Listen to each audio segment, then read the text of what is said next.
I have an associate's in business, for God's sake. Everyone calls Tony Soprano the tragic hero, but what if the show's real tragedy was the man stirring sauce in the background, not the one ordering hits? I'm full of rage, Father. I hate life. Few characters in The Sopranos embody the tragic comedy of self-pity like Arthur Buco. The man has it all: a thriving restaurant, a stunning wife, a respectable life outside the moral sludge of organized crime. If I had any balls. And yet he spends the series acting as if fate itself has shortchanged him.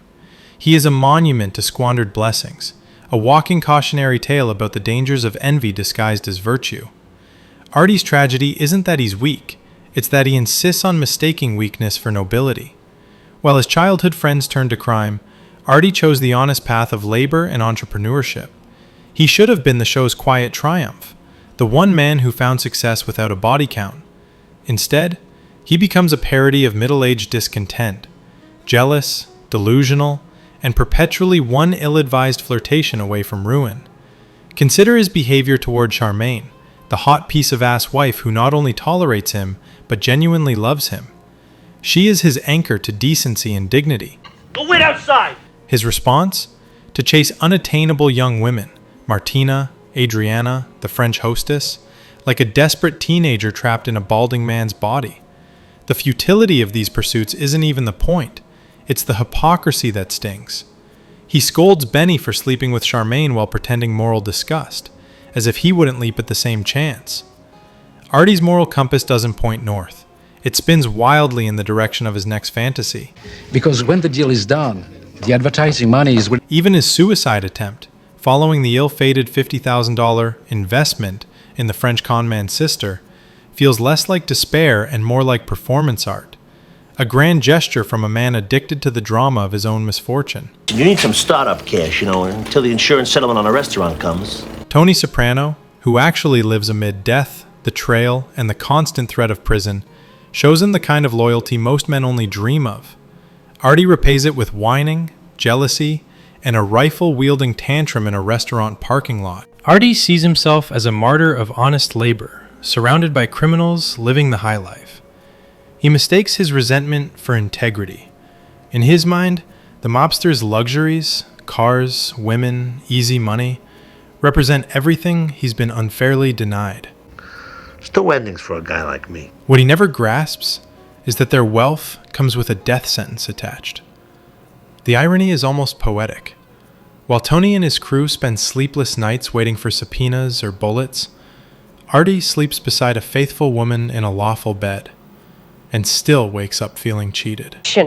I have an associate's in business, for God's sake. Charmaine, for her part, is often painted as cold or domineering, but she's the only adult in the Bucco household.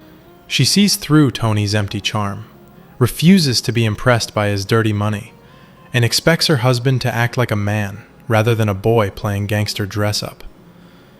Artie interprets this as emasculation, because deep down, he envies the very corruption he condemns. He doesn't want to be Tony Soprano's moral counterweight. He wants to be Tony Soprano, without having to shoot anyone. Nobody wants to hear you talk. They're trying to eat out there. His restaurant, Vesuvio, becomes a symbol of this delusion. What should be a temple to his culinary passion turns into a stage for his insecurities. He's too busy trying to charm customers and imitate mob swagger to focus on the thing he's actually good at: cooking. Tony, ever the accidental therapist, once gives him the best advice of his life. Stop the corny jokes, get back in the kitchen, and do what you love. For once, the mob boss speaks for reason. You hear Artie burned his hand? When Artie finally does return to cooking, during the famous rabbit scene after the criminal mastermind burned his hand, something miraculous happens. Arthur, a lot of people don't like rabbit. The kitchen, stripped of pretense, gives him back a fleeting sense of purpose. For a brief, almost holy moment, he's reminded that satisfaction doesn't come from emulating predators, but from creating something beautiful. It's the closest he ever comes to redemption. Okay, in a nutshell. Yet Artie's core pathology never changes. A constant need to prove he's not the sucker he secretly believes himself to be. His resentment toward Tony is rooted in childhood envy, the classic grass is greener delusion of a man who never learned gratitude. He grew up watching his friends live dangerously and confuse recklessness with glamour. Decades later, with his own restaurant and family, he still measures himself against their chaos and finds himself lacking. I'm you. I hire a food taster. Even when he wins, when Vesuvio thrives, when critics praise him, he sabotages himself. He's like a man clutching a Virginia ham while wailing about not having bread. Every success becomes another opportunity to remind himself of his imagined failures. That's the great joke of Artie Buco. He suffers not from bad luck, but from a terminal case of self-inflicted misery. Who let this one in here? Oh, Wolfgang Fuckface. And yet, it's impossible to hate him entirely. John Ventimiglia's performance gives Artie a human absurdity that borders on endearing. His gesticulations, his misplaced bravado, the ridiculous earring phase. He's a clown, but a sympathetic one. He may be pathetic, but he's not evil. While Tony derives joy from destruction, Artie's worst sin is longing to be someone else. In a world of sociopaths, that almost makes him pure. His story also highlights the series' nuanced view of masculinity. Cooking, for Italian men, straddles the line between domesticity and dominance, a blend of sensuality and control. Artie embodies this tension perfectly. The kitchen is both his battlefield and his sanctuary, where his insecurities melt into craft.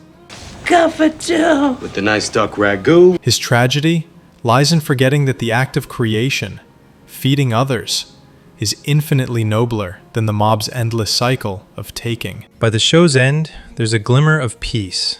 He rediscovers his family's handwritten cookbook, symbolically reconnecting with the honest lineage he once disdained. After years of self-inflicted humiliation, Artie finally remembers who he is. It's not triumph, it's acceptance. Of course, the audience can't ignore the absurdities along the way.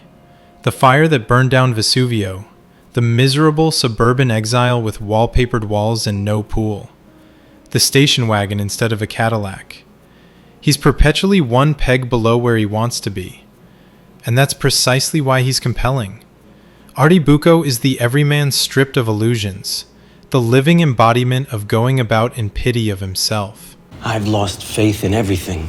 In a show populated by killers, adulterers, and sociopaths, Artie's mediocrity becomes its own kind of moral satire. He's not powerful, not noble, and certainly not wise, but he's recognizably human. His failures are the kind that don't make headlines. Envy, vanity, delusion. And in that small, pathetic humanity lies the show's most quietly devastating truth. Because at the end of it all, Artie Buco is not the man without luck. He's the man without perspective. Surrounded by death, he mourns the absence of glamour. Loved by a good woman, he dreams of strangers. Given a restaurant, he wants a racket. He could have been content stirring sauces. Instead, he stirred up misery. Oh, God, Artie, you saved our friggin' lives. So yes, Arthur Buco is pathetic, but not in the way he fears. He's pathetic because he refuses to see that he's already won. In a world of clipped gangsters and hollow victories, the warm and convivial host was always the luckiest man in the room. He just never had the taste to notice. In Vesuvio, the food's hot and the takes are hotter. Subscribe.